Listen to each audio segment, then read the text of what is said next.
প্রিয় দর্শক, আসসালামু আলাইকুম। আশা করি আপনারা সকলে ভালো আছেন, আমিও ভালো আছি। প্রিয় দর্শক, আজকে কিছু বিষয় নিয়ে আলোচনা করব সমসাময়িক। আপনারা প্রথমত জানেন যে একটি আন্তর্জাতিক বিষয়, যে আমেরিকার নিকটবর্তী আরেকটি দেশ ভেনেজুয়েলা, সেখানে কিভাবে আমেরিকা রাতের অন্ধকারে হঠাৎ করে আচমকা যে অভিযান চালাইলো, এবং সেই অভিযানে কিন্তু ভেনেজুয়েলার প্রেসিডেন্ট নিকোলাস মাদুরো তাকে কিন্তু গ্রেপ্তার করে এখন আমেরিকায় নিয়ে যাওয়া হয়েছে এবং তার নাকি বিচার হবে। এবং ভেনেজুয়েলার সাথে এই মুহূর্তে আমেরিকার যুদ্ধ অবস্থা প্রায়, এবং যুদ্ধ চলছে বলা যায়। একদিকে ভেনেজুয়েলার সেনাবাহিনীও প্রতিরোধের ডাক দিয়েছে এবং আমেরিকারও এই বিষয়ে অনড় অবস্থান। তো সেই হিসেবে এই বিষয়টা কিন্তু আসলেই একটা আলোচনার বিষয় আমাদের জন্য, বিশেষ করে এখানে আর যে আলোচনাই করেন না কেন, বাংলাদেশের জন্য এটা একটা শিক্ষার বিষয়, নিজেদের দেশের জন্য এটা একটা শিক্ষণীয় বিষয়। এবং শিক্ষণীয় বিষয়টা হচ্ছে যে প্রথমে বুঝতে হবে যে ভেনেজুয়েলার যে ব্যাপারটা আমেরিকার, আপনারা জানেন যে আমেরিকার যাই বলুক, যতই আপনার দুর্নীতি হ্যান ত্যান গণতন্ত্র নানান কথা, নির্বাচন নিয়ে নানান কথা, আমেরিকার নিকোলাস মাদুরোর বিরুদ্ধে নানান অভিযোগ, কিন্তু এই অভিযোগ যত যাই হোক, এগুলির পিছনে আমেরিকার একটাই কথা, যে ভেনেজুয়েলার কিন্তু খনিজ সম্পদ অর্থাৎ তেলের খনি, এই তেলের খনিটা কিন্তু আমেরিকার দরকার। এবং পৃথিবীর যে কোনো জায়গায় এটা নতুন কিছু না, তেলের খনি যেখানে আছে সেখানেই আমেরিকার গণতন্ত্র কিংবা দুর্নীতি নানান অজুহাতে আমেরিকার অভিযান সেখানে চলে থাকে। আর তাছাড়া এই যে খনিজ সম্পদ, এগুলি তো বটেই, কিন্তু আমেরিকার অভিযানটা আরেকটা বিষয়, যে এইভাবে কখনো হয় নাই যে হঠাৎ আচমকা রাতের অন্ধকারে কোনো যুদ্ধ লাগে লাগে অবস্থা, কিন্তু যুদ্ধ হচ্ছে না, কিন্তু ডাইরেক্ট এইভাবে হঠাৎ করে আমেরিকার স্পেশাল ফোর্স আপনার ওই দেশের প্রেসিডেন্টকেই তুলে নিয়ে আসবে নিজের দেশে, এরকম কখনোই আসলে হয় নাই, এটা আসলেই বিরল। তো এটা থেকে আরেকটি বিষয়, যে প্রথমত আমেরিকাই কাজ করলো, কিন্তু ভেনেজুয়েলার আরেকটি বিষয়, যে ভেনেজুয়েলা কিন্তু এখানে আসলে প্রতিরোধ করতে পারে নাই এবং তারা ব্যর্থ হয়েছে, এবং আমেরিকা কিন্তু এই অভিযানে সফল। কিন্তু আমাদের জন্য শিক্ষণীয় কি এই ঘটনা থেকে? মূল যে পয়েন্ট আমি আসি, সেটা হচ্ছে ভেনেজুয়েলা এবং বাংলাদেশের নানান দিক থেকে অনেক পার্থক্য আছে। যে ভেনেজুয়েলার অর্থনীতি, তারা মূলত খনিজ সম্পদ নির্ভর, এবং বাংলাদেশ বহুমুখী অর্থনীতি নির্ভর। এবং বাংলাদেশের সাথে তো আমেরিকার সেরকম আসলে কাছাকাছি ভৌগোলিক দিক থেকে ম্যাচিউর না। ভেনেজুয়েলা যেমন আমেরিকার অনেক নিকটবর্তী, বাংলাদেশ সেরকম না। তো অনেক ক্ষেত্রেই এইরকম নানান পার্থক্য আছে, কিন্তু একটা ম্যাচ হচ্ছে যে ভেনেজুয়েলার যে সামরিক যে দুর্বলতা, সেটা কিন্তু প্রকাশ পাইল, এবং ভেনেজুয়েলার সেনাবাহিনীর যে দুর্বলতা, যে তারা প্রযুক্তির দিক থেকে এবং নিজেদের যে সামরিক সক্ষমতা, সেদিক থেকে কিন্তু তারা অনেকটা পিছিয়ে। এই দিক থেকে কিন্তু বাংলাদেশ আর ভেনেজুয়েলার হিসাবটা কিন্তু একই রকম, যে ভেনেজুয়েলার মতো বাংলাদেশ সেনাবাহিনী, নৌবাহিনী, বিমান বাহিনীর অবস্থাও কিন্তু অত্যন্ত করুণ। এবং আমাদের মনে করেন এই মুহূর্তে এই দেশের নিরাপত্তার মালিক একমাত্র আল্লাহ, আল্লাহ ছাড়া আর কেউ না। এই দেশের অন্তত যুদ্ধ করার ক্ষমতা নাই, এটাই বাস্তব। মুখে আপনি যত যাই বলেন, সেভেন সিস্টার দখল কিংবা ভারত দখল যাই বলেন, এটা কিন্তু বাংলাদেশের বাস্তবতা। হ্যাঁ, উন্নতির চেষ্টা করা হচ্ছে এবং মানুষ, জনগণের ভিতরে দাবি আছে যে এই দেশটাকে উন্নত করা হোক, কিন্তু সত্য কথা, আমাদের দেশের রাজনীতি, আমাদের দেশের প্রশাসন, সরকার থেকে শুরু করে কোনো কিছুই আসলে এই ব্যাপারে অতীতে কোনো মনোযোগ দেয় নাই। বর্তমান ইউনূস সরকার কিছুটা আর কি চেষ্টা করতেছে, কিন্তু তারপরও চেষ্টা থাকলেও এই সরকার আসলে আপনারা যেভাবে মনে করেন স্বাধীন, আসলে তা না। এটা সত্য, এই সরকার যে মার্কিন ইনফ্লুয়েন্সের সরকার এবং আমেরিকার সমর্থনযোগ্য একটা সরকার, এটা কিন্তু মিথ্যা না। তো সেই হিসেবে তাদের অজুহাত হচ্ছে যে তারা ইন্টিরিম গভর্নমেন্ট, তারা রাজনৈতিক সরকারের হাতে এগুলি তুলে দিতে চায়। এই অজুহাতে তারাও কিন্তু সেনাবাহিনীর আধুনিকরণে অতটা মনোযোগী না, এটা কিন্তু বাস্তব। এবং বড় বড় চুক্তিগুলি কিন্তু তারা বজায় রাখছে।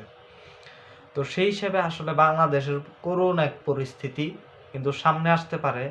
আমেরিকার সাথে যে আমাদের ঝামেলা হবে না তা না, হইতে পারে তেল নিয়ে না হোক, চায়নার সাথে আপনার আমেরিকার একটা সমস্যা, সেই হিসেবে ঘাঁটি সংক্রান্ত যে আলাপ সেটা তো আছেই, সেটার জন্য হওয়ার সম্ভাবনা যে একেবারেই নেই তা না, হইতে পারেও ভবিষ্যতে, তাও অনেক দেরি আছে।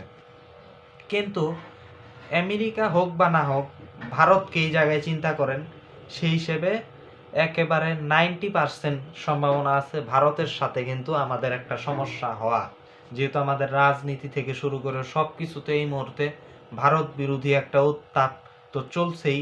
এবং ভারতের সাথে আমাদের সম্পর্ক কিন্তু অতটা ভালো না, এবং ভারতের অতীত রেকর্ড আছে আমেরিকার মতোই যে কোনো দেশে হামলা টামলা কইরা একটা রাজনৈতিক ফায়দা লুটা। হয়তো ভারত অন্য দেশ সরাসরি দখল করে না, একেবারেই যে নাই এই ইতিহাস তা না, হায়দ্রাবাদ সিকিমের মতো জায়গা দখলেরও রেকর্ড আছে। কিন্তু ভারত নিজের রাজনীতির জন্য অন্য দেশের সার্জিক্যাল স্ট্রাইক সহ বিভিন্ন হামলা টামলা করে থাকে, যেমন পাকিস্তান। তো এরকম রেকর্ড আছে। তাই ভারতের সাথে যা আমাদের সমস্যা আছে, সেই হিসেবে আমেরিকা বাদ দেন, অন্তত ভারতকে চিন্তা করলেও আমাদের দেশের সামরিক শক্তির উন্নয়ন করতে হবে। আমাদের দেশের সামরিক বাহিনী, বিমান বাহিনী, নৌবাহিনী এবং সেনাবাহিনী পদাতিক যেটা, অবশ্যই আধুনিকায়ন করার কোনো বিকল্প নাই। প্রযুক্তি নিজস্ব সক্ষমতায় অস্ত্র উৎপাদন করতে হবে। এবং ওসমান হাদি ভাই, তিনি যে মারা গেছেন, তিনিও কিন্তু বলে গেছেন, সবার কথা বাদ, আমাদের দেশের কথাই বলি, তার যে জানাজা পড়লেন, তিনি কিন্তু বলছেন যে ঘাস খায়া হইলেও অস্ত্র বানাও। আর দ্বিতীয় ঘটনা, ভারতের একটি ঘটনা, যে খেলাধুলা সংক্রান্ত যে খবর, এই খবর আমি সাধারণত শুনি না, কিন্তু আজকে আলাপ করি যেহেতু ভারত রিলেটেড। আপনারা সবাই শুনছেন যে আইপিএল খেলা হয় ভারতে।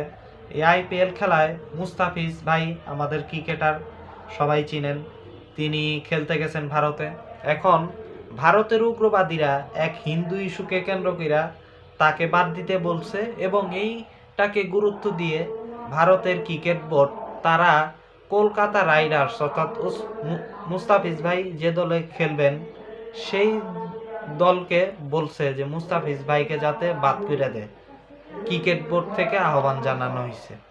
তো এর পরিপ্রেক্ষিতে আবার বাংলাদেশ বলছে যে আমরা ভারতে খেলতে যাবো না, আমরা শ্রীলঙ্কায় খেলবো বিশ্বকাপ, ভারতে যাবো না, আমরা ভারতে নিরাপত্তা নাই। আবার বাংলাদেশের দাবি উঠছে আইপিএল খেলার সম্প্রচার বন্ধে। আমরা এই ইস্যুতে বলি যে এই যে ভারতের আরেকটি ইস্যু, কিছুদিন আগে আমরা খালেদা জিয়ার জানাজাকে কেন্দ্র করে দেখলাম যে ভারতের মন্ত্রী বাংলাদেশে আসলেন। আসার পর আমরা বললাম যে এই ভারতের মন্ত্রীদের জন্যই তো, এই সরকারটার জন্যই তো খালেদা জিয়া যখন জেলে ছিলেন তখন তো এরা কোনো প্রতিবাদ করে নাই অন্যায়ভাবে। তখন আপনারা কোথায় এদের, এবং তখন এরা যে প্রতিবাদ করে নাই, এখন খালেদা জিয়া মারা গেছে, এখন জানাজার সময় মায়া কান্না কানতে আসছে, এদের সাথে দেখা কেন করলেন? তখন আপনারা বলছিলেন যে ভাই, কূটনৈতিক শিষ্টাচার রক্ষা করতে হয় যতই সম্পর্ক খারাপ হোক, তখন এই আলাপ দিছিলেন। আমরা বলছি না না না, কূটনৈতিক শিষ্টাচার আপনি শিখাইতেছেন, খালেদা জিয়া বুঝতেন না? খালেদা জিয়া কিন্তু প্রণব মুখার্জি বাবুর সাথে ওই কূটনৈতিক শিষ্টাচারের অজুহাতে দেখা না কইরা আপসহীন ছিলেন। আমরা এই কথা বলছি, কিন্তু আপনি তারপরেও কূটনৈতিক শিষ্টাচারের আলাপ দিছেন। কিন্তু এই দেখেন আপনাদের শিষ্টাচারের প্রতিদান, দেখেন আপনাদের প্রতিদান, যে ভারত কিভাবে, অর্থাৎ খেলার ভিতরে তারা রাজনীতি ঢুকাইছে, অথচ আপনি জানাজার সময় দেখা করতে আসলো, আপনি সবকিছু ভুলে আপনি গেলেন গা। অথচ খালেদা জিয়ার যে এত কষ্ট, তিনি এই কষ্টে মারা গেলেন, এই কষ্টের জন্য দায়ী তো তারা। তো এই জন্যই বলি যে ভারতের সাথে কূটনীতিক শিষ্টাচার বলতে কোনো কথা নাই। আমি একদম আজকে পরিষ্কার ভাষায় বলে দিলাম, ভারতের যে ইবলিশের সাথে আপনি শিষ্টাচার দেখাইতে চান, এটা কি হয়? আর দ্বিতীয়ত আর একটি সর্বশেষ কথা, যে সমন্বয়ক মাহাদি, তাকে নাকি গ্রেপ্তার করা হয়েছে হবিগঞ্জে জুলাই যোদ্ধা কেন পুলিশের সাথে খারাপ ব্যবহার করছে। আপনারা সুশীলরা, যদিও তাকে জামিন দেওয়া হয়েছে, আপনারা সুশীলরা এটা নিয়ে বিশাল সমালোচনা করলেন। কি করলেন? যে তার ভিতরে শিষ্টাচার নাই, সে পুলিশে গালি দিল, এইভাবে বলতেছে। আবার অনেকেই বলতেছে হ্যাঁ পুলিশ পুরায় মারছে, এরে গ্রেপ্তার করা হোক আইনে। আরে বেটা, ওরে যদি পুলিশ ওই জুলাই আন্দোলনের প্রেক্ষাপটে পুলিশ পুরায় মারার জন্য যদি ওরে গ্রেপ্তার করা হয়, তাইলে ইউনূস সাহেবরা আগে গ্রেপ্তার করেন। কারণ ওই যে ওই মারছে, আচ্ছা কোন প্রেক্ষাপটে? জুলাই আন্দোলনের প্রেক্ষাপটে না? জুলাই আন্দোলনের প্রেক্ষাপটের ফলেই ইউনূস সাহেব প্রধান উপদেষ্টা হইলেন কেন? তাহলে প্রধান উপদেষ্টা হিসেবে ইউনূস সাহেব সহ সকল জুলাই আন্দোলনকারী সমন্বয়করা সবাই আত্মসমর্পণ করেন, কারণ আপনারা ওই আন্দোলনে ছিলেন, যে আন্দোলনে পুলিশ পুরায় মারা হয়েছে। আর যারে পুরায় মারা হয়েছে সন্তোষ, ওই সন্তোষ আরো 9 জনরে মারছে, ওই 9 জনরে আগে ফিরায় দেন, তারপরে গ্রেপ্তারের কথা। বুঝছেন? এই সমস্ত আলাপ দিয়ে না শিষ্টাচার শিখাইতেছেন। যারা শিখাইতেছেন তারা চার দোকানে গালিগালাজ করেন। 100টা উদাহরণ দেয় তার ফোনে গালিগালাজ যে করেন আমরা দেখি না? হ্যাঁ, সুপার শপে গিয়া 1 মিনিট খাড়াইতে পারেন না, কাউন্টারে মাথা গরম কইরা গালিগালাজ করেন। হ্যাঁ, অনেকে তো ভদ্রলোক অফিসে চাকরি করেন, অফিসে যে চাকরি করেন, আপনার কলিগের সাথে আপনি কতটুকু শিষ্টাচার দেখান সেই আলাপটা আগে করেন। বাংলাদেশের মানুষের মধ্যে শিষ্টাচার বাংলাদেশের মানুষের মধ্যে নাই তো, আমরা দেখি না? বাংলাদেশের একটা মানুষ দেখেন শিষ্টাচার আছে, সবগুলি তো গালিগালাজ করে। আর অর্ধশ হয়ে গেছে গা, সবাই গু খান কিন্তু লুকায় খান। এখন একজনের তার ধরা পড়ছে দেখা বলতেছেন যে ও তো গু খায়, কিন্তু আপনারাও তো খান। অর্থাৎ তার শিষ্টাচারের আলাপ দিতেছেন, আপনার ভিতরে কতটুকু আছে, আপনি কতটুকু ক্ষেত্র বিশেষ ভালো আচরণ করেন ওই পরিস্থিতিতে। সুতরাং এইসব আলাপ দিয়েন না। আর জুলাই যোদ্ধাদের এইভাবে করা চলবে না। পুলিশ হত্যার বিচার চান, পুলিশ কয়জনরে হত্যা করছে তাহলে সেই বিচার আগে করেন, সেই বিচারটা আগে করেন। পুলিশ হত্যার বিচার চান, আচ্ছা আমাদের বিচার করবেন, তাহলে পুলিশ যে হত্যা করলো সেই বিচারটা করবে কে? সেই বিচারটা আগে করেন। তাই প্রিয় দর্শক, এই ব্যাপারে শিক্ষা কি? যে ভণ্ডামি চলবে না। তাই বাংলাদেশের জনগণকে সতর্ক করি। আজকে প্রিয় দর্শক এই আলোচনাগুলোই ছিল। আল্লাহ হাফেজ। ইনকিলাব জিন্দাবাদ।